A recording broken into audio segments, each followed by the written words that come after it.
to Place and Experience. Indulge your senses with immersive game titles. Boost the excitement with our engaging promotional tools and generous network promotions. Be in control with XI Viewport Management Tool and experience seamless gameplay powered by X Platform. Enjoy Place and Experience as our partners do in over 20 regulated markets.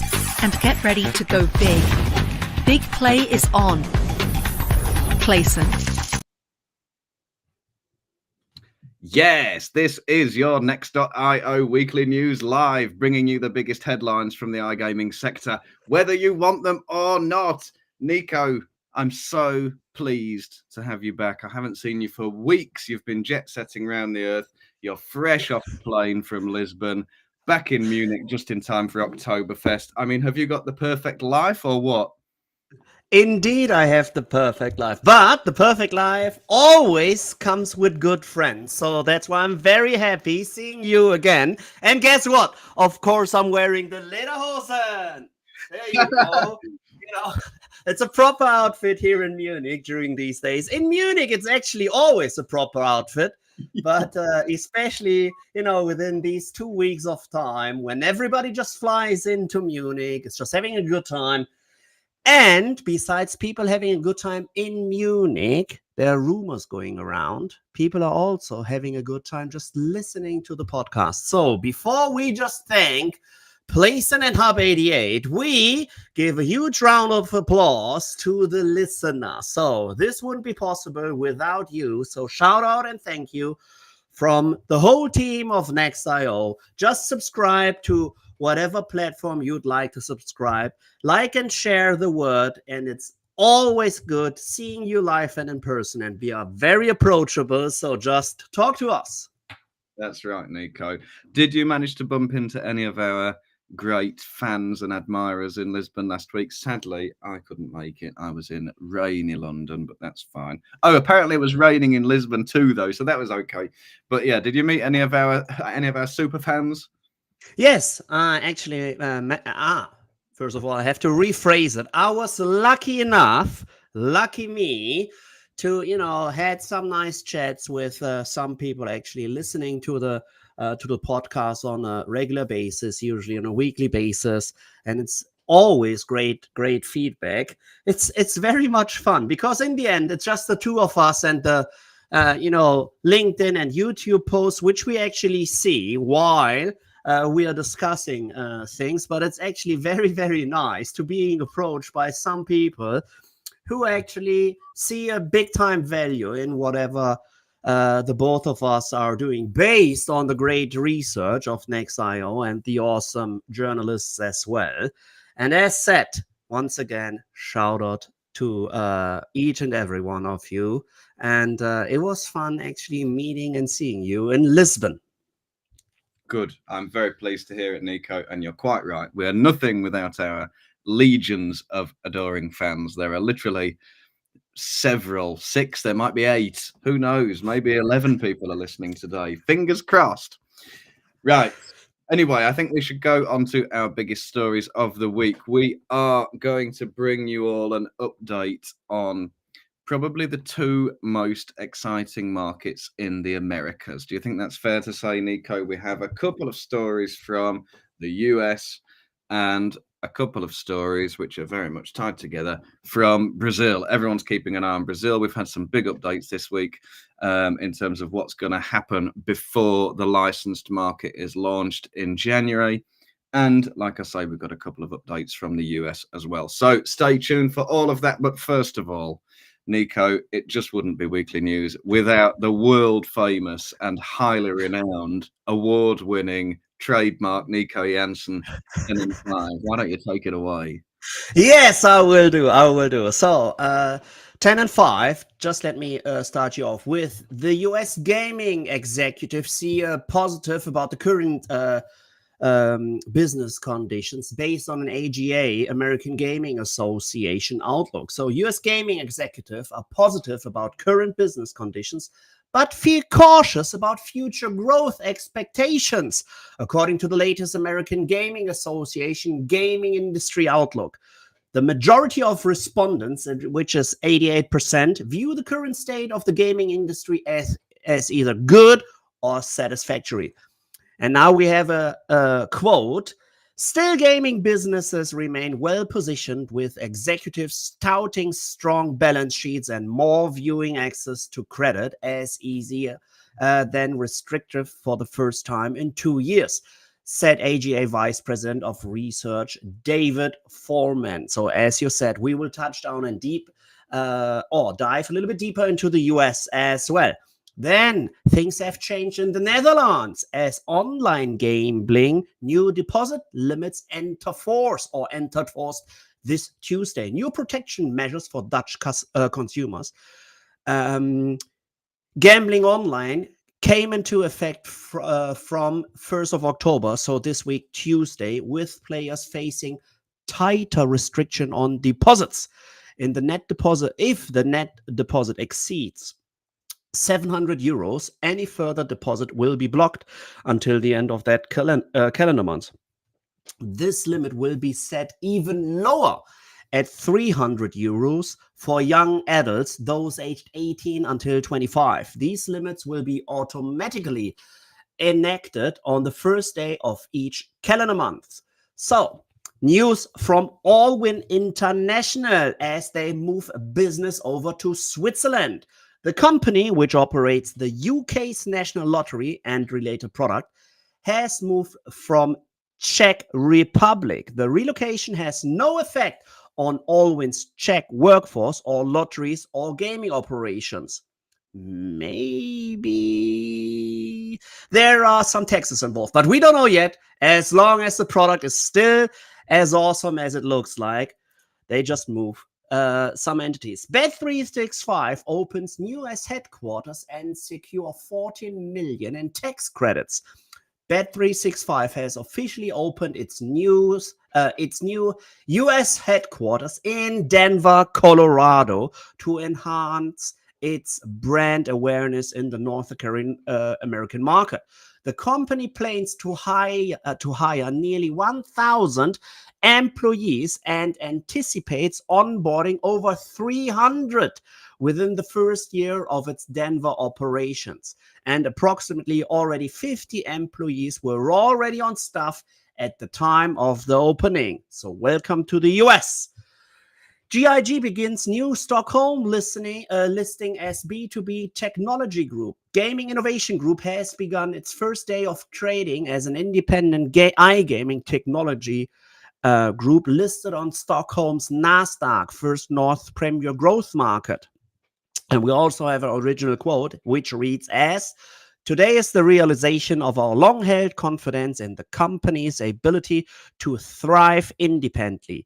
By focusing exclusively on our technology and full end-to-end services, we are unlocking new avenues for growth and innovation," commented Peter Nylander, who is the chairman of the board of GIG PLC. Evolution partners with Atlantic Lottery in Canada. Evolution has come to an agreement with the Atlantic Lottery, which will see its games made available to players in 3 provinces in Canada. And Evolution's North American CEO and close friend of mine, Jacob Klassen, said, "We are beyond excited to partner with Atlantic Lottery and expand Evolution's presence into Atlantic Canada." Then another news from FanDuel as they are sued once again, but now they are sued for $250 million by a former NFL team employee.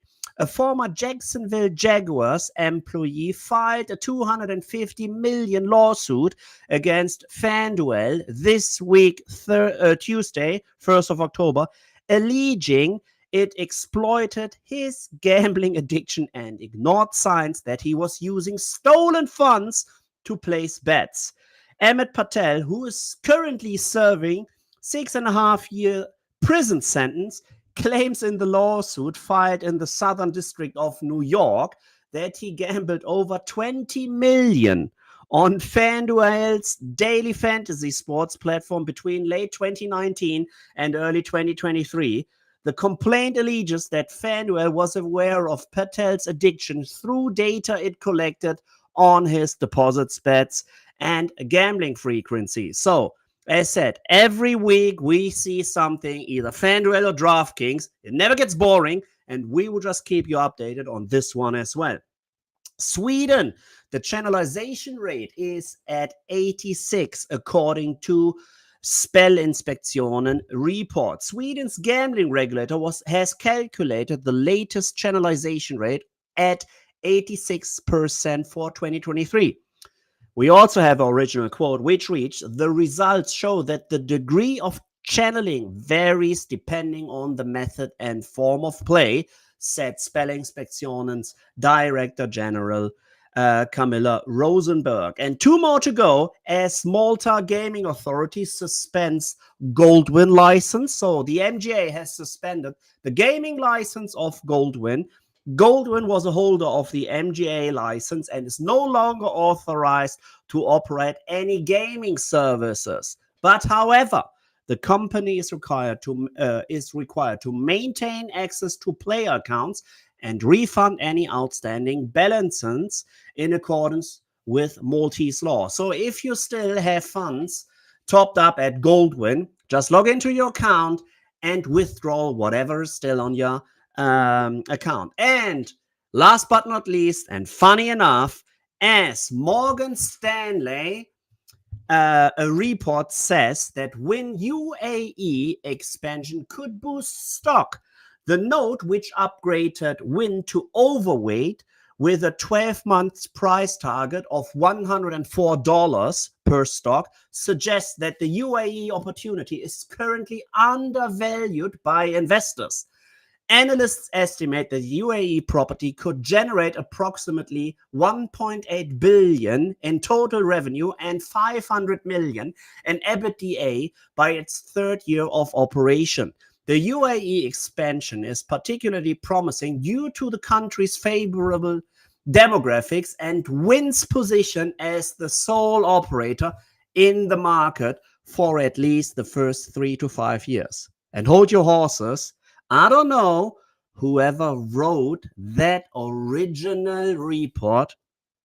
Do better research. First of all, MGM already applied for a license in the UAE as well.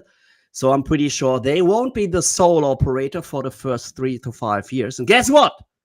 Caesars already operated a resort in Dubai as well, which they sold. And guess what? There's also the Queen Elizabeth II docking in the Dubai harbor. So there are at least 2 other competitors just waiting to enter the market as well. So one thing is for sure, there will be no boring times in the UAE. And if you want to be updated on a regular basis, just subscribe to whatever news we're publishing and you won't miss a heartbeat. That's right. Well done, Nico. And you are quite right to point out that there is going to be some competition in the UAE. When they say favorable demographics, do you think that's just corporate speak for rich people? I think that's what it means. Yeah. So it's either rich people or if you just take a look at whatever hotels, resorts are in the end already located in the UAE, especially in Dubai and Abu Dhabi, it's 5-star hotels all over the place. So first of all, it's tourists. They are aiming for 85% of the tourists, not for the local workforce who are actually working their asses off by a minimum salary. So they are not talking about those ones, but people actually flying in, flying out, enjoying their life at the maximum and the best. I'm pretty sure they can spend a dime, a dollar, a euro, a renminbi, or a pound, whatever currency they're holding, and they won't, cry a lot. Quite right, yes. And I also want to pick up on a story that you mentioned. We're not going to go into too much detail here, but you mentioned the business division of Gig Platform and Sportsbook and the now rebranded Gen 2 Media. Just want to mention there is a Q&A on Next.io's homepage with Jonas Warrer, who is the CEO of Gen 2 Media. And it's got some super interesting insights in there about how he's approaching the newly independent business and what his plans are for the future and how he sees the market for affiliates. Really, really interesting, actually, if I do say so myself. So go to the next.io homepage and check it out. But first, we have got the latest updates from Brazil. I'm going to bring you two very closely linked stories, because the first thing we had earlier in the week was that the Minister of Finance of Brazil gave us a little bit more detail on the government's upcoming approach to illegal gambling enforcement. So obviously we have this market launching from the 1st of January next year, and the government has already begun the work of stamping out unlicensed operators. So, in a radio interview in Brazil, Fernando Haddad, as they call him, or Fernando Haddad, if you prefer, who is the Minister of Finance, said that the ministry will implement new measures to protect people from unlicensed gambling sites. So, if you remember, Nico, last month, the government announced that it would suspend any operators which have not applied for a license from the beginning of October. So we're in that period now where applications have been made. The deadline has passed. The government's going to assess those and make decisions and begin issuing licenses soon. And so those companies who have already applied for the license and are waiting to be processed can stay in the market. Anybody who hasn't applied for the license, you're going to get kicked out of Brazil. So Haddad said, this week we will take down websites that have not requested official regulation. The Treasury's decision to suspend unregulated betting in the country will come into effect immediately. So I don't know if it's actually clear yet whether this will be done through internet service providers and kind of get those to be the lead the charge in that fight against unlicensed gambling. It's not exactly clear just yet, but he's promised that the websites will be taken down. So, as you might expect, Nico, once the market heard about that, there was a little bit of, well, a bit of excitement or a bit of panic, you might say. There was a flurry of new license applications, people getting their applications in just in the last minute after realizing, obviously, that they wouldn't be able to stay in the market without it. So I'll give you more on that in just a couple of minutes. So obviously, in terms of the regulation, there's also several rules as previously announced. There'll be no credit card or welfare card betting and that kind of thing. And the finance minister added, we will also monitor the evolution of the market to avoid two things. Those who bet a lot and win little may be psychologically dependent on gambling, and those who bet a little and win a lot may be involved in money laundering.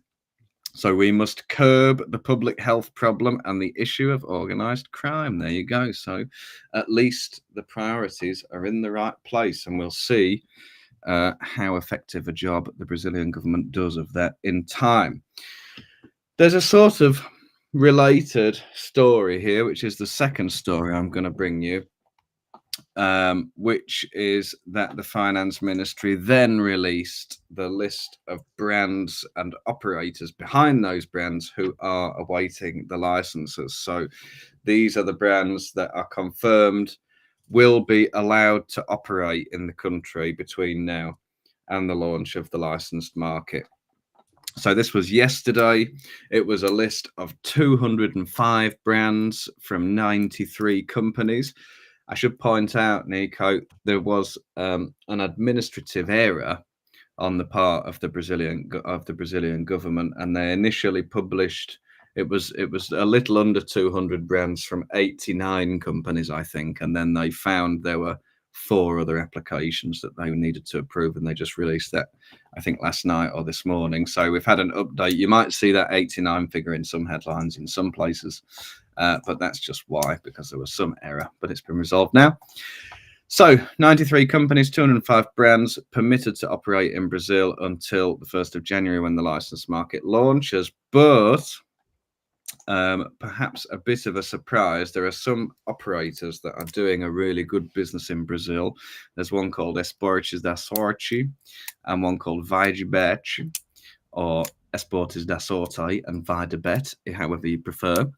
and they have not been approved during this transitional phase. So we had some data from Blask, who are like a research partner of ours. They're giving us access to all sorts of really interesting market share data from around the world. And one of the things they found in Brazil was that Esportes da Sorte ranks as the third largest operator there, after Betano and Bet365, and Vidabet holds the 8th place by market share. So they are very serious operations, but Esportes da Sorte is currently involved in a bit of a scandal involving its CEO, who's called Darwin Henrique da Silva Filho. He was arrested in September over allegations relating to a money laundering ring. So there's a little bit of controversy there. I don't think we have the outcome of that case yet, Nico, but obviously there's some suspicion, at least among the government, that maybe this company is not appropriate to hold a license in the regulated market. But the operator has maintained its innocence, said that it's been excluded the list due to an error, and that it's now seeking rectification from the ministry. So we'll keep an eye on this, and we'll see if Esportes da Sorte gets back on the approved list. But for now, it's still not there. Vidabet, meanwhile, this was also excluded from the list, and it is also under investigation for alleged involvement in a money laundering scheme tied to betting websites. So, Nico, there's already, even though the market hasn't launched, it's like the government's already kind of taking regulatory action against non-compliant companies. So they're obviously not going into this in a complacent way, even though it's taken such a long time to get here. But who is on the list? Well, some serious names. Betano and Bet365 in first and second place, as far as we know, the biggest brands in Brazil.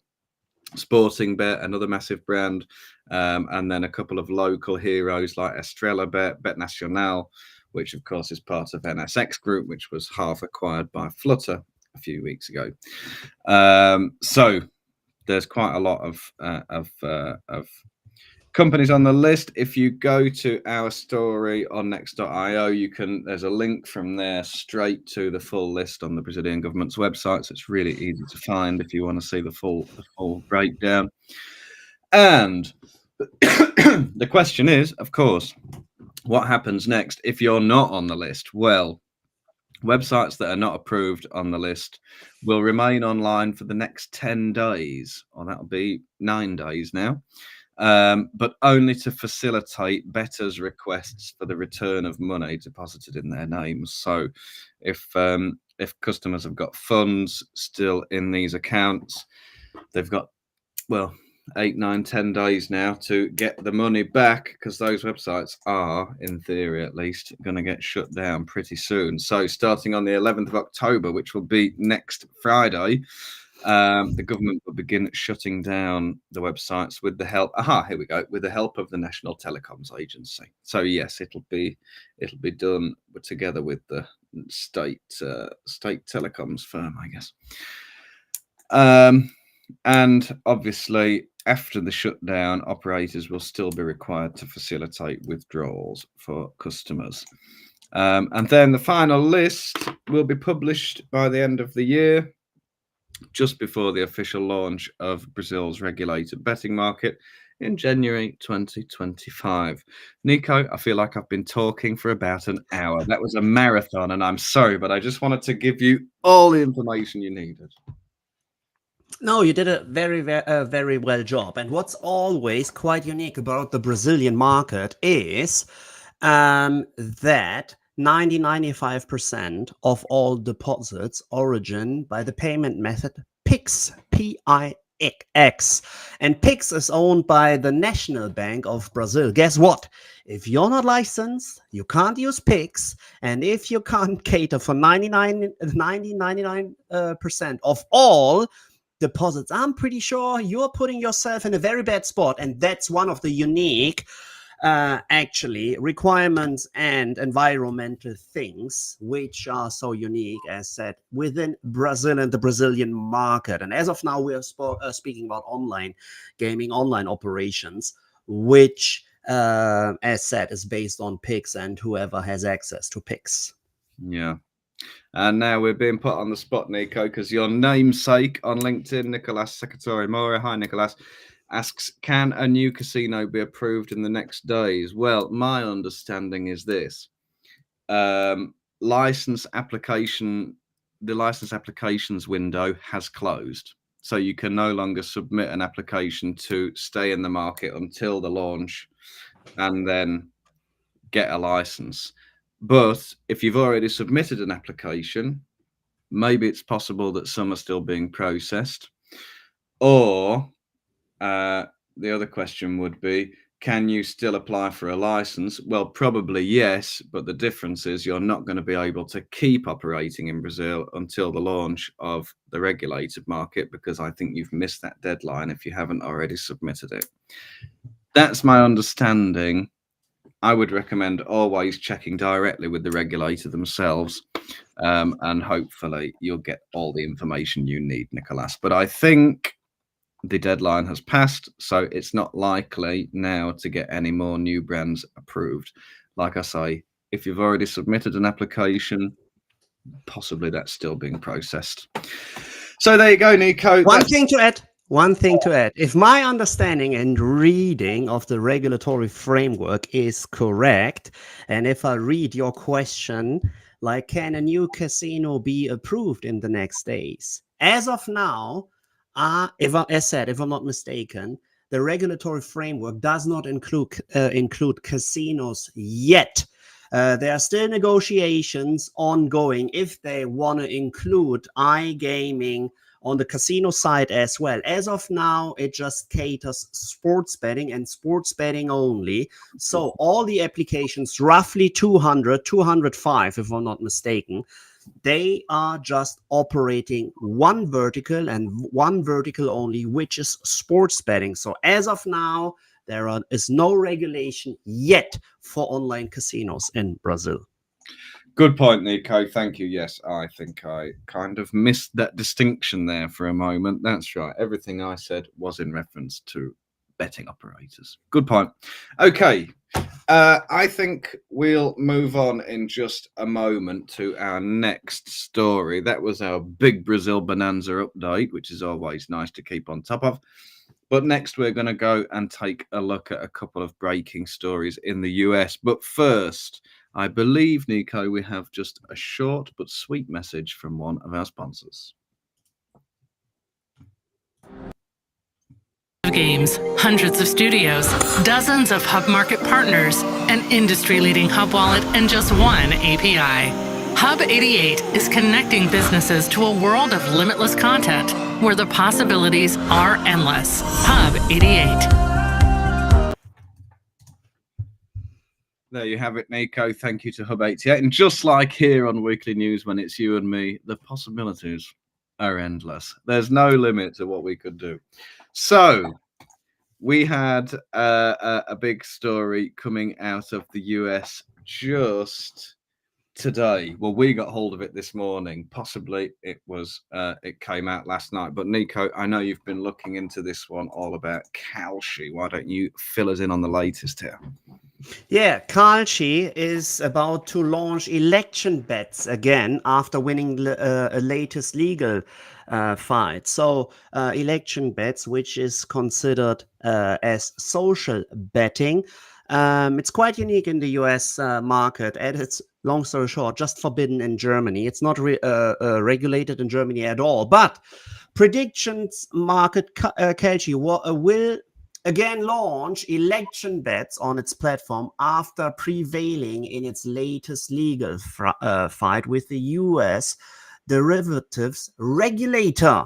The US Court of Appeals for the DC Circuit was unmoved by the Commodity Futures Trading Commission's, short CFTC, argument that Kalshi's offering of election bet would, and now listen, cause it would cause public irreparable injury, whatever this means, but for sure no good intentions at all. So they won a 3-judge panel ruled 3-0 that the CFTC's requested emergency stay should be denied without prejudice.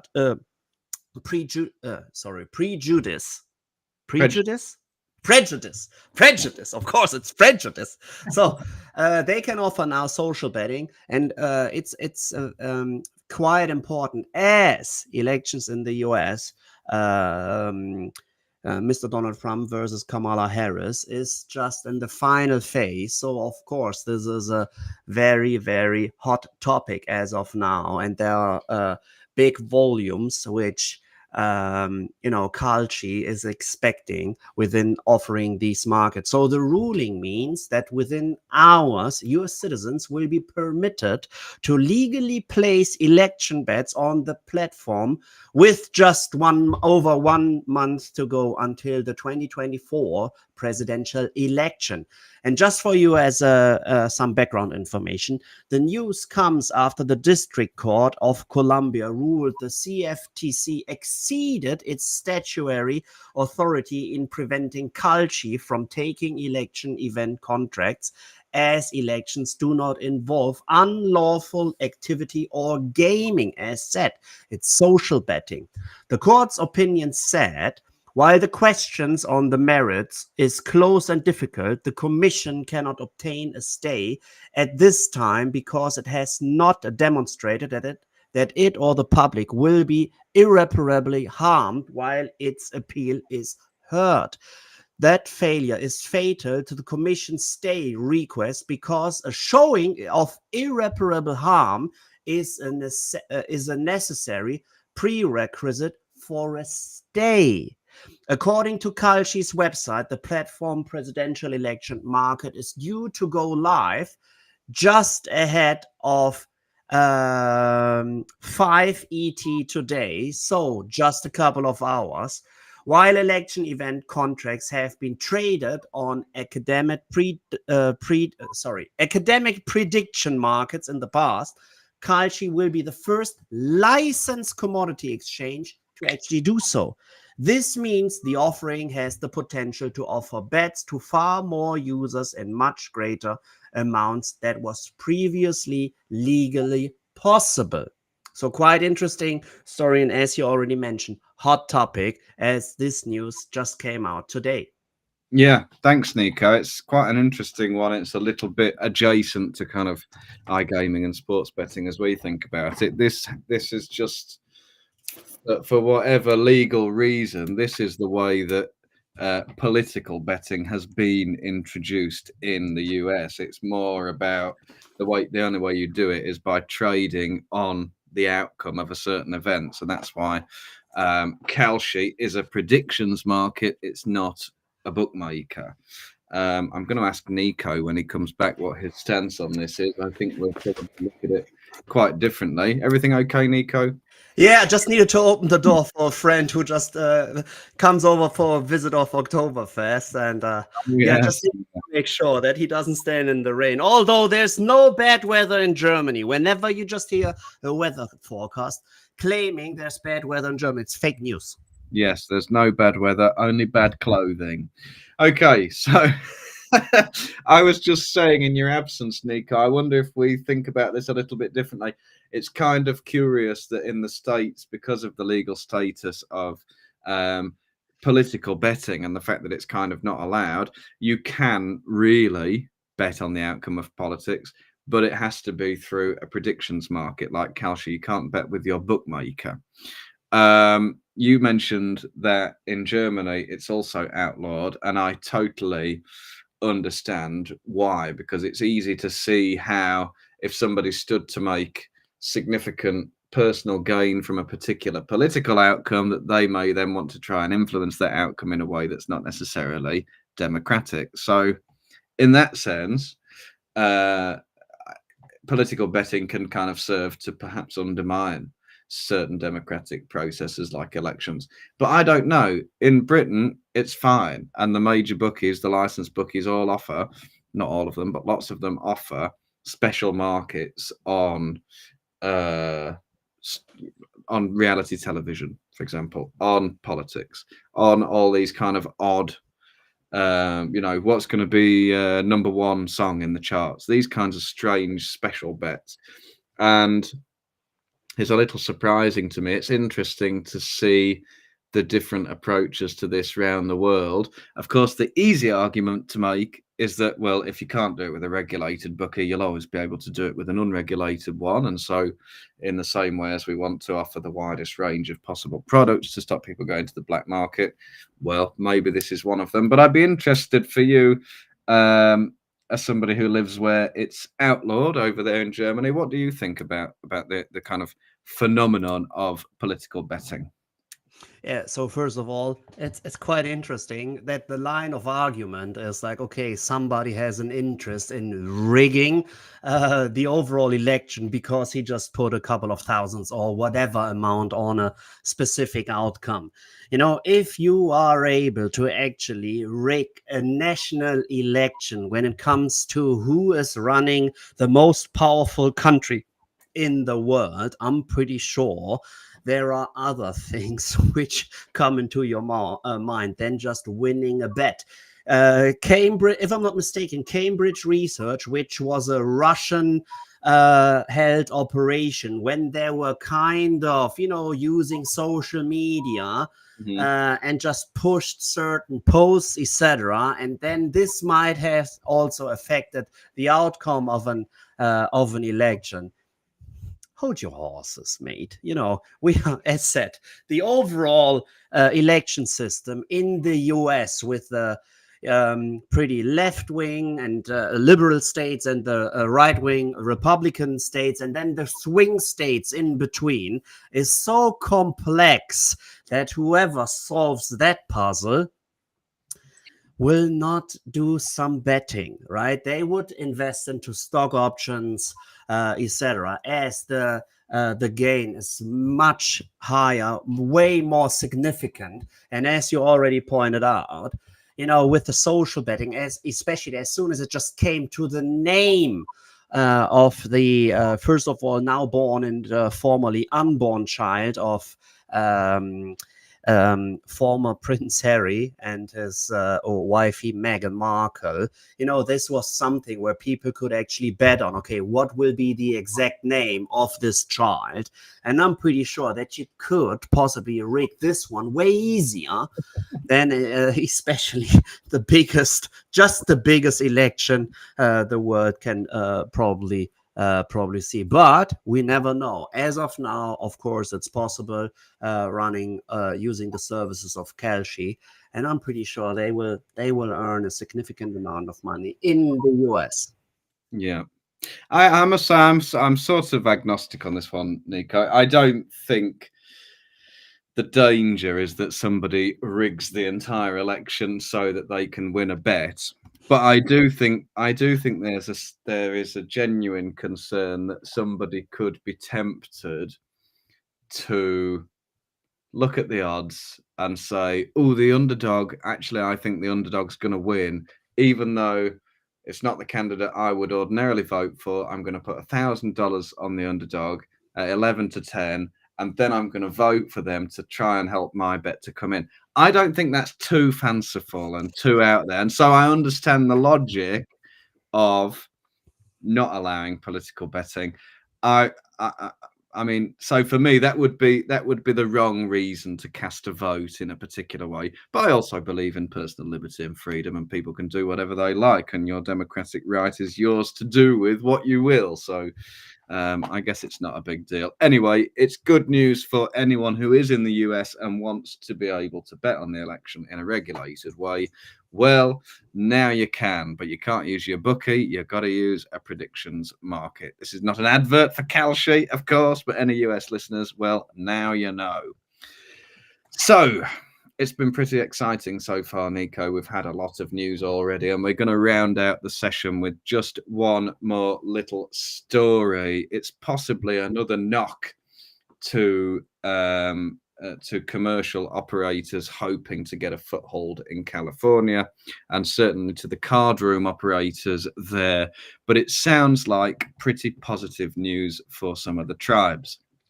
So, California Governor Gavin Newsom this week signed a bill into law which allows state tribes to sue card rooms. Don't worry, I'm going to explain everything. So, Senate Bill 549, also known as the Tribal Nations Access to Justice Act, allows tribes to request judges to review whether California's 80 or so card rooms are illegally offering games like blackjack, poker, and baccarat. So, why is all this necessary? Well, tribes have argued for a long time that card rooms in California breach an exclusivity agreement that the tribes have with the state, because the tribe should have exclusivity over gambling, basically all gambling activity in the state. But I'll get into the details of that in a second as well. Anyway, even though they've been granted exclusivity, in the past, when the tribes have felt that there are operators out there who are breaching that exclusivity, they have been prevented from entering legal proceedings because of their sovereign status. So because the tribes occupy a sovereign land and they have their own government, that means, or previously that meant, that they couldn't enter legal proceedings in, the US, California. So they have their separate reservations and land. They are sovereign governments. And so basically legal action between them and either the California state government or whatever was pretty much impossible. So they didn't have the legal standing to sue card room operators. But now they do, thanks to Senate Bill 549. So it's an important victory for state tribes who have been vigorously protecting their gaming interests in recent years. Of course, Nico, we all remember what happened in California just a few years ago, and it was this really proper race to the bottom between FanDuel and the tribes and DraftKings. And I'm not singling out FanDuel, but it was the commercial industry, and the tribes had their own ideas. And basically, they had such a public sort of disagreement, and so vocally and so loudly, that the California public just rejected everything flat out. It said, no, enough, we don't want to hear this anymore.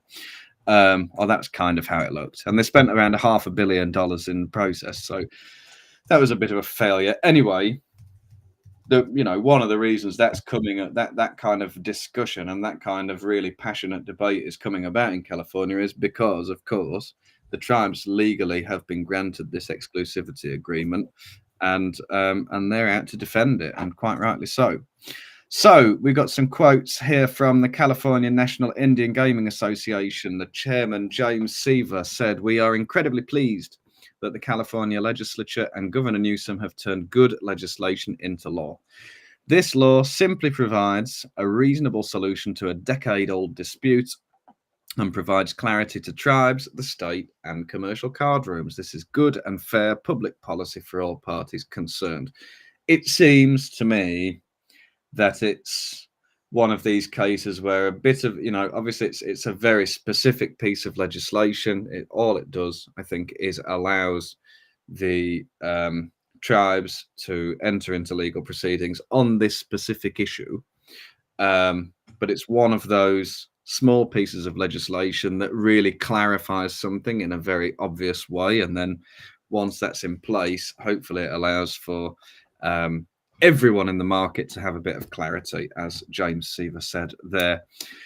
So I did say I'd give you a bit more detail on these exclusivity agreements, and I'll just clarify that for you now and why this has all come about, Nico. So there are 67 gaming tribes in California, and under California law, they have exclusivity over house-banked games where the player is betting against the gambling establishment. So what does that mean? Well, casinos, roulette, blackjack, baccarat, all this. Anyway, anything where you're playing against the house and not gambling against your opponents. So, apparently, to evade that ban and get around those rules, several Californian card rooms have made modified versions of classic casino games. So, for example, if you're playing a game of poker, you just make a different player the dealer each round. And so each player becomes the house, and then everyone's not betting against the house, they're betting against each other. But obviously it's a bit of a workaround, Nico, to get over this kind of exclusivity, which is why the tribes want to be able to enter into legal proceedings and defend their exclusivity agreement. So the tribes have long argued that this breaches the exclusivity granted under their Class 3 gaming compacts with the state, and the new bill aims to assert, the tribes' right as the exclusive providers of casino-style gaming in California. And that's about it. So there's been some really positive commentary on that from the tribes. Obviously, it's a huge economic driver for lots and lots of tribes right across the US, the gambling sector, and it's something that they are very passionate about defending and protecting. It's a big part of their livelihood. And so, although California's gambling sector has a complicated and difficult journey and still is on that journey, I think this is a bit of good news for the tribes, and I'm happy with that, Nico. What do you reckon? Yeah, pretty much the same. So one thing is for sure, it never gets boring in California. And what you were referring to is Prop 26 and Prop 27, which had been the propositions back in 2022 when the Majestic 7, including some of the biggest operators, spent nearly $500 million just on advertisement spendings, and at least every second advert you could see on TV was either related to, emphasize Prop 26 or Prop 27. So there's always something going on in California. Never gets boring. And as you already pointed out, this is the exclusive right for all the tribes, based on their land had been taken. That's why they're still allowed to actually, operate these game of chances, these entertainments within their own land. And how they actually do it, it's as soon as the servers are hosted on that specific land, they can operate and actually offer these services, which is pretty much the same in Florida as well, where you just have the monopoly, which Hard Rock actually executes. I don't know the name of the tribe. It's something with M, but unfortunately it doesn't come to my mind as of now. Okay. But I think in California we're talking about land-based exclusive. Yeah. I don't think we have any online operations in California. Probably. Well, let's double check that for next time, Nico, because it's good to be on top of things. But I think this is land-based. Obviously, in Florida, you have this statewide agreement where you can place bets online. That was kind of controversial too. It's always, I think it's often quite controversial because you do have quite clearly two groups in terms of the tribal interests and the state interests and the commercial interests. It's very often there has to be some kind of compromise. There has to be some kind of middle way of trying to make it work for everybody. And I think we've seen that slightly differently in California and Florida. But as always, Nico, we will be keeping an eye on this story as it develops.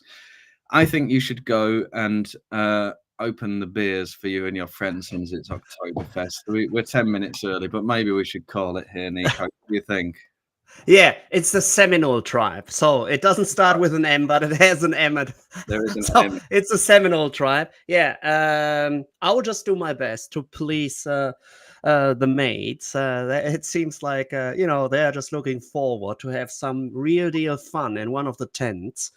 And If I won't be there next week, which I will be there, but if you see a different face, a different voice, maybe that is just the AI generated next level, next IO, Nico Jansen, image. You never know. So we are just on top of our game. And it was once again fun to actually, spend time with you and discussing the latest and greatest of our awesome industry. So once again, Connor, shout out to you and thank you for just having me. Thanks, Nico. I think there's so much footage of us online now doing this podcast that AI could very easily replicate us. So all we have to do, we'll just say to the AI, go and read the website, summarize the stories, have a bit of discussion and a bit of a laugh, and then just go and do that. You give it 6 months, Nico, we won't have to show up every week. But for now, it's always a pleasure and it's always good to see you. I want to say thank you to everybody in the comments and everybody for watching live. Anybody who's listening on later, we're very grateful for all your support as well. Same goes to Placent and Hub88. Thank you for sponsoring us. And Nico, as always, last but certainly not least, thank you to you. We'll see you again here, same time, same place next week. Bye. Bye.